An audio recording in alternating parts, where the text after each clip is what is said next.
Esta és la 8a edició de la Maerà d'Antella, una festa per a recuperar la memòria històrica i reviure com els nostres avantpassats aprofitaven les aigües del riu Xúquer per a transportar troncs de fusta. Ellos lo hacían en unas condiciones muy difíciles, nosotros lo hacemos como algo lúdico, rememorando a aquellos hombres que padecían grandes penurias para llevar un montón de troncos por el río.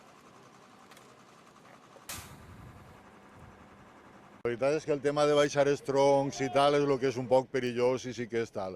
Una vegada dins, així per sort no tenim avies, no tenim corrent i és baixar molt tranquil·litat.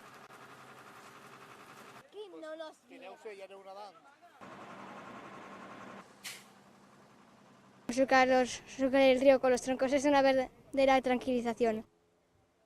La experiencia buena, mucho más caliente que allá arriba. Allá arriba que bajamos en el mes de mayo es del hielo, Ahí te pones, sales con las piernas moradas.